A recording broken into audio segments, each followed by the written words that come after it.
Hello students. So in this video series I'm going to discuss accountancy previous year questions, okay, and that is also for CBSE board, okay.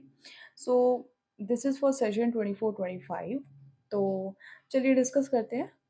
तो मैं सारे questions नहीं लेने वाली हूँ, मैं वही क्वेश्चंस लूँगी जो मुझे लगता है कि थोड़े से डिफिकल्ट हैं एंड दैट नीड्स कंसिडरेशन, और जिसमें आपको भी लगे कि यस ये क्वेश्चंस कैसे हुए। फाइन। तो इसमें मैंने एक क्वेश्चन लिया है जिसमें as you can see question, ठीक है ना, आपको क्वेश्चन नज़र आ रहा होगा। आप इसका स्क्रीनशॉट ले लीजिए या फिर आप इसको लिख दीजिए, ठीक है। तो मैं उसका सॉल्यूशन आपको करवाऊंगी। आपने क्वेश्चन एक बार रीड कर लीजिए वीडियो पॉज करके। चलिए स्टार्ट करते हैं। तो सबसे पहले देखिए, हमें प्रॉफिट गिवन है दैट इज़ 14,000, और हमें बी पार्ट में जो प्रॉफिट गिवन है दैट इज़ 60,000, ठीक है। इंटरेस्ट ऑन कैपिटल देना है पार्टनर्स को on their opening Capitals at the rate of 8%। Fine. तो ये हमारा कुछ क्वेश्चन है। तो इसको कैसे सॉल्व करना है? देखिए, b part is simple. B part में देखिए आपका जो प्रॉफिट है that is very very sufficient to provide interest on capital. लेकिन जो हमारा ए पार्ट में जो हमारा प्रॉफिट है that is not sufficient to provide interest on capital. Let's discuss how. सबसे पहले देखिए, आपका ये जो आंसर है ना वो ये रहेगा। आपका आंसर ये रहेगा। देखिए, profit and loss appropriation account सबसे पहले आपको प्रिपेयर करना है। उसके अंदर देखिए बाय नेट प्रॉफिट आपका यहाँ पे आ जाएगा, और उसके बाद आपको इंटरेस्ट ऑन कैपिटल प्रोवाइड करना है। To interest on capital, Suman's capital account and Lata's capital account. Fine. और उनको जो अमाउंट मिली है दैट इज 6,000, 8,000, टोटल इज 14,000। लेकिन ये आया कैसे? Let's see the working note now.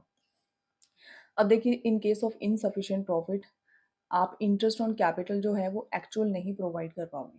Insufficient profit का क्या मतलब होता है कि जब आपका आईओसी यानी कि जो आपका इंटरेस्ट ऑन कैपिटल है वो आपका ज़्यादा है then the net profit amount available for the appropriations, यानी कि आपकी एप्रोप्रिएशंस की अमाउंट ज़्यादा है as compare to your net profit. Fine. मान लीजिए आईओसी सैलरी भी है और साथ साथ में कमीशन भी है, लेकिन ये सब चीज़ें बहुत ज़्यादा हैं देन द एक्चुअल प्रॉफिट। तो उस केस में क्या करना है? ठीक है।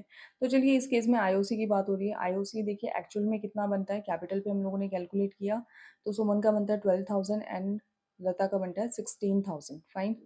Total is 28,000। अब इस केस में हमको 28,000 नहीं देना है क्योंकि 28,000 हमारा प्रॉफिट भी नहीं है, ठीक है। तो उस केस में हमें देना कितना है? 14,000 ही देना है, यानी कि जितना एक्चुअल प्रॉफिट है उतना ही देना है। फाइन। अब देना कैसे, किस रेशियो में देना है वो डिसाइड करते हैं। तो क्या इसको हम प्रॉफिट शेयरिंग रेशियो में देंगे? नहीं, ठीक है। प्रॉफिट शेयरिंग रेशियो में हमको इसे नहीं देना है। किस रेशियो में देना है? Let's see. सबसे पहले देखिए, due to insufficient profit, IOC will be distributed in the ratio of their actual interest of capital. अब इनका एक्चुअल इंटरेस्ट ऑफ कैपिटल कितना है? देखिए 12,000 है, 6,000 है, तो इसी रेशियो में आप सुमन को और लता को क्या दोगे? इंटरेस्ट ऑन कैपिटल दोगे, ठीक है। लेकिन ये रेशियो किस पे लगाएंगे? हम लगाएंगे नेट प्रॉफिट पे, बिकॉज उसी को डिस्ट्रीब्यूट करना है ना दोनों के बीच में, तो इस पे हम लगाएंगे ये रेशियो।